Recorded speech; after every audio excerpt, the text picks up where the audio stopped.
Meanwhile, the European Union has announced it will be reviewing its own free trade deal with Israel. EU foreign ministers will look at whether to suspend the agreement over human rights violations. The EU's foreign policy chief says the majority of nations in the bloc want a review of that deal. They've called on Israel to allow free access of humanitarian aid. The bloc is Israel's largest trading partner. Al Jazeera's Hashem Ahelbarra has more from Brussels. The EU has decided to review Article 2 of the trade agreement between Israel and the EU, which was signed in 2000.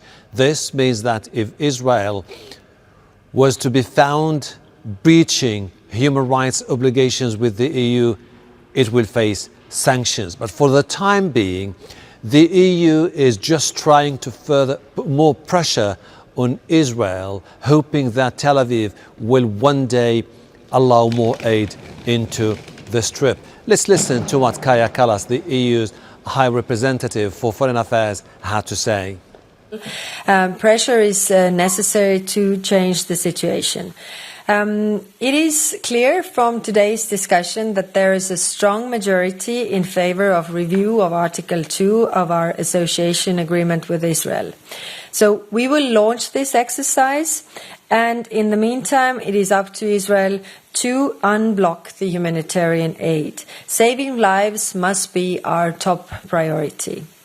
The decision is quite significant for different reasons. First of all, just a few months ago, there was no consensus here at the EU on the need to put pressure on Israel or to implement sanctions. But over the last few days, they've managed to build more momentum towards a new push, which is basically the review of the trade agreement. And they have managed to get a comfortable majority to move ahead with the review of the trade agreement. What does that mean? Well, basically, they want to put more pressure on Israel.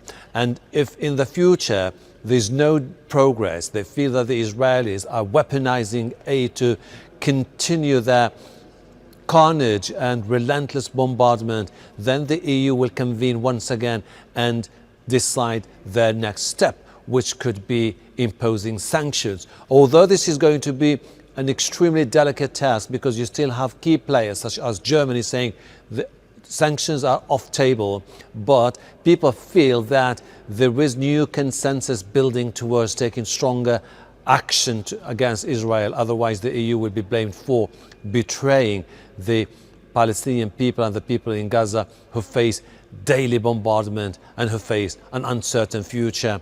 Ahelbarra, Al Jazeera, Brussels. Well, Lynn Boylan is the chair of the delegation for relations with Palestine in the European Parliament. She joins us now from Dublin. Good to have you with us. So first of all, explain for viewers what exactly are officials doing when they talk about reviewing Article 2 of the association agreement. What standard are they assessing or looking for information to make a determination as to whether it reaches a threshold to suspend that association agreement?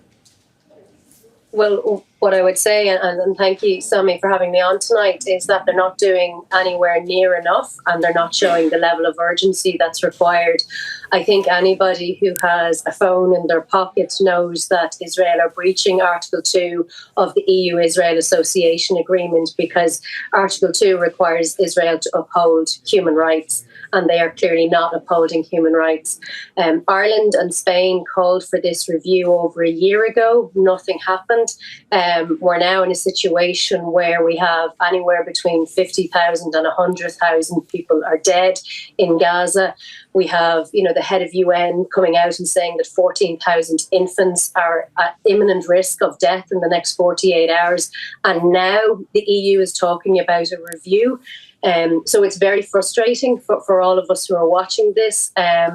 I'm going to be seeking clarity about how long that review is going to take, and where is the level of urgency that is absolutely required to address the situation in the Gaza Strip.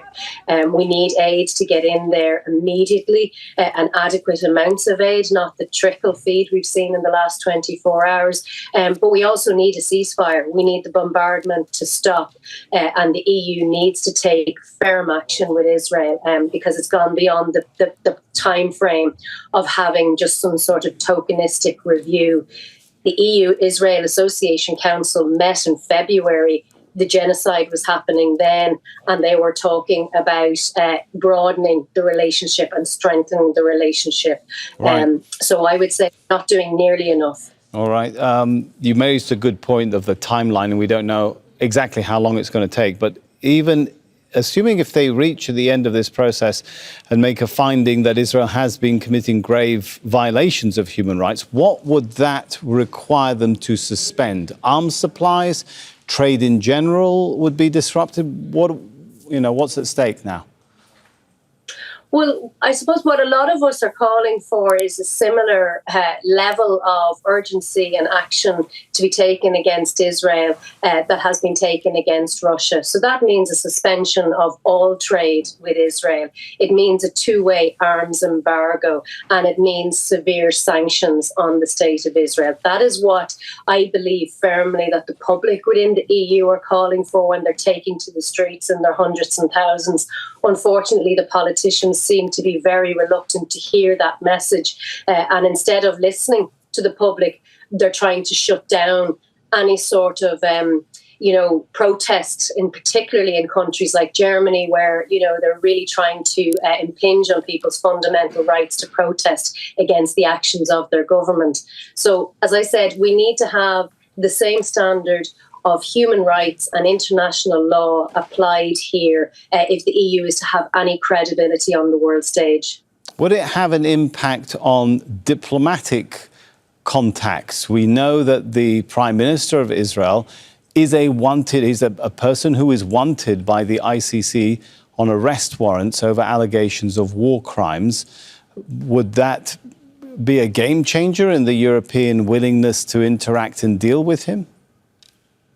It should be. I mean, all of the EU member states should have come out immediately when the ICC issued that arrest warrant against Benjamin Netanyahu and Gallant. Unfortunately, we didn't see that then. We've seen some countries and some individuals try to undermine the ICC. So what I would like to really hear from both the High Representative Commissioner Callas and from the collective EU Council is that finally they are going to accept that they have to apply the same standard of international law to Israel. And the only reason why Israel has behaved in the way it has and has gotten to this situation is because they have been allowed to, they have been facilitated by the European institutions to do this. They're being armed by the EU institutions. They're having, no boundaries put on them in terms of war crimes and human rights violations. And if you allow a state to act with impunity, it will act with impunity. Lynn, why do you think the EU is finally moving now, as late or as little as these steps are, when, as you pointed out, I mean, there have been allegations, there have been 36 UN special rapporteurs and experts referred to genocide in a finding on November the 16th, 2023. Why is this movement coming only now? My own view is I think that the pressure from the public across European countries has been building and building. But what we have witnessed in the last few weeks in terms of the deliberate starvation of a population, I think has horrified even, I suppose, the steeliest of politicians to hear that 14,000 infants are at risk of dying from malnutrition and famine. At the same time, as 3 kilometres or a few kilometres away, you have people dining in 5-star restaurants. I think, the optics of that is just something that's so abhorrent. And I imagine that the public are letting their politicians know that. Certainly in Ireland, Everybody is contacting myself, they're contacting our national politicians, and they're demanding that they want action. They don't want to just hear strong words. They want action now, and they want the blockade lifted immediately. Lynn Boylan, the chair of the delegation for relations with Palestine in the European Parliament, thank you so much for talking to us. Make sure to subscribe to our channel to get the latest news from Al Jazeera.